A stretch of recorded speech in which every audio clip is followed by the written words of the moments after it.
సాధారణంగా ప్రతి మహిళ తన ముఖం చాలా అందంగా కనిపించాలని కోరుకుంటుంది.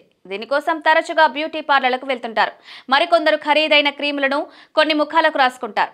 అయితే వీటితో డబ్బు వృధా. మెరిసే అందం కోసం మందార పువ్వుతో పొందవచ్చు. మందార పువ్వు దాని ఆకులను సాధారణంగా జుట్టును మృదువుగా ఆరోగ్యంగా మార్చడానికి ఉపయోగిస్తారు. ముఖాన్ని అందంగా తీర్చిదిద్దుకోవడానికి మందార పువ్వులను ఉపయోగించవచ్చు. వీటితో తయారు చేసిన ఫేస్ ప్యాక్ కేవలం ఒక వారంలోనే ముఖాన్ని కాంతివంతంగా మారుస్తుంది. తాజాగా కోసిన 10 మందార పువ్వులను తీసుకోవాలి. ఒక పాత్రలో 1/2 లీటర్ నీరు పోసి మరిగించాలి. నీరు వేడెక్కిన తర్వాత దానికి మందార పువ్వును వేయాలి. మందార పువ్వు జెల్ రూపంలో మారిన తర్వాత ఆ జెల్తో సున్నితంగా మసాజ్ చేయండి.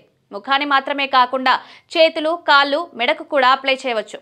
20 నిమిషాలు అలాగే ఉంచి ఆపై మీ ముఖాన్ని చల్లటి నీటితో కలగాలి.